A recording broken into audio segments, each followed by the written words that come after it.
அவங்களோட கிரிஞ்சு அக்காவியானா அவங்களோட ட்ராமா வந்து ஸ்டார்ட் பண்ணிட்டாங்க அப்படி தான் சொல்லணும். ஒன்றுமே இல்லை, ஒரு சின்ன கான்வர்சேஷனுங்க. காலையில் எல்லாரும் சாப்பிட உட்காடுறாங்க.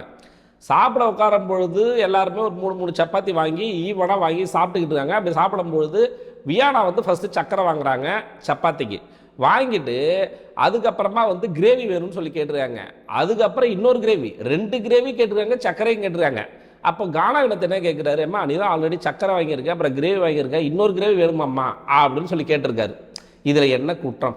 இது என்னமோ பெரிய ஒரு தேச குற்றம் மாதிரி உட்காந்து ஐயோ எனக்கு சாப்பாடு தரப்பாட்டுறா, என்னை வந்து கொடுமைப்படுத்துறாங்க அப்படி இப்படின்னு சொல்லிட்டு ஒப்பாரி வைக்கிறதுலாம் என்ன நியாயம்? நான் ஆல்ரெடி சொன்ன மாதிரி பிக் பாஸ் வீட்டில் ஃபுட்டு பற்றாக்குறை அப்படிங்கிறது வந்து எல்லா சீசன்லையுமே இருக்கிறது தான்.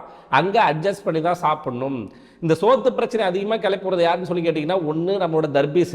ஏன்னா தர்பீஸ் எல்லாரும் 3 தோசை சாப்பிட்டா தர்பீஸ் என்ன சொல்லணும்னா வச்சுங்களேன், எல்லாரும் 3 தோசை சாப்பிட்றாங்கன்னா நான் 5 தோசை சாப்பிடுவேன், எனக்கு 6 தோசை வேணும் அப்படின்னு சொல்லிட்டு போய் நிற்கும்.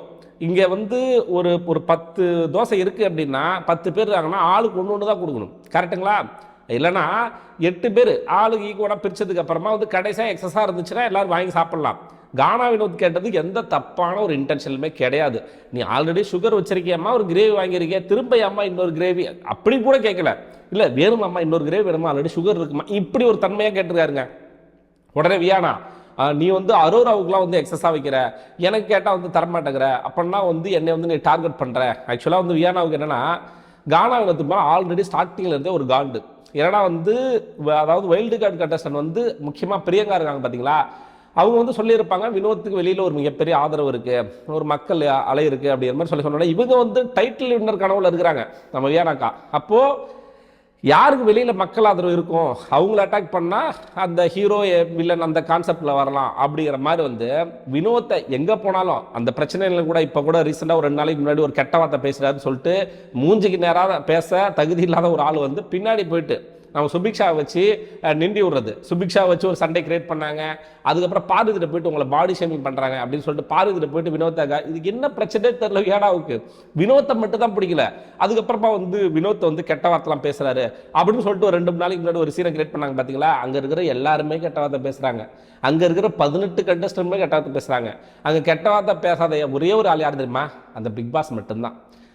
மற்றபடி அங்கே இருக்கிற எல்லாருமே கெட்ட வார்த்தை பேசிகிட்டு இருக்காங்க அப்படின்னு நமக்கு எல்லாரும் தெரியும். உடனே இவங்க போயிட்டு இவர் வந்து கெட்ட வார்த்தை பேசுகிறாரு அப்படின்னு அழுதுகிட்டே, அதாவது வந்து அவரை வந்து தப்பான விதத்தில் வந்து ப்ரொஜெக்ட் பண்ணுறாங்க. அதாவது வந்து எப்படி சொல்கிறதுனா வச்சுங்களேன், அவர் தப்பான ஆள், பெண்கள்கிட்ட இவர்கிட்ட இப்படி பாதுகாப்பாக இருக்கிறது அப்படின்னு சொல்லிட்டு ஒரு சீன். என்ன பிரச்சனை? வியானா யார்ட்டுமே சண்டைக்கு போக மாட்டாங்க, கானா வினோத்தை பார்த்தா மட்டும்தான் கொந்தளிக்கிறாங்க. இதே இடத்துல வேற யாராச்சும் பண்ணியிருந்தாங்கன்னா வச்சுங்களேன், இந்த அளவுக்கு சீன் கிரியேட் பண்ணிட மாட்டாங்க. டைட்டில் வின்னர் இதில் வேற எல்லாரும் வெளியில் வந்து உருட்டிட்டு இருக்காங்க. Title winner better, title winner முதல்ல ஏதாவது ஒரு சின்ன விஷயத்த அன்றைக்கி வேர்ல்டு கப் சொன்னாங்களே, ஒரு விஷயத்த சொன்னதுக்கே போய் அழுகுறமா. அப்போல்லாம் இது வந்து பிக் பாஸுங்கிறது பார்வதி ஃபேஸ் பண்ண அளவுக்கு ஒரு நெகட்டிவிட்டியெல்லாம் ஃபேஸ் பண்ணால் வியானா காலி. ஒன்றுமே பண்ணலை, சின்னதாக யாரும் லைட்டாக ஒன்றுமே இல்லைங்க.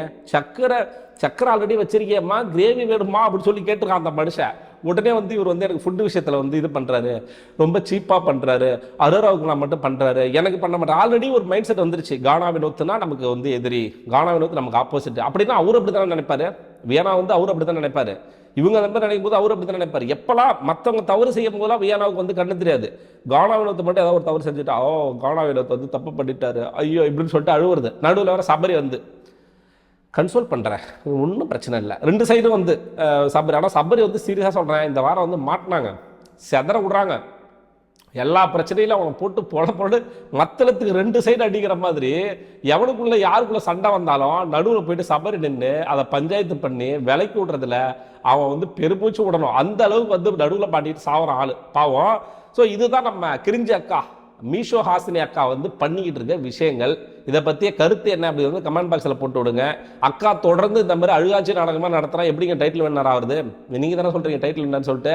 பொறுத்திருந்து பார்ப்போம் என்ன நடக்குது அப்படிங்கிறத பற்றி. நம்ம சேனலில் புதுசாக பார்க்குற நண்பர்கள் வந்து சப்ஸ்கிரைப் பண்ணுங்கள், இந்த வீடியோக்கு வந்து ஒரு லைக் போட்டு விடுங்க. நான் அடுத்த வீடியோவில் உங்களை சந்திக்கிறது வரை உங்களிடமிருந்து விடைபெறுவது நான் ஏவி.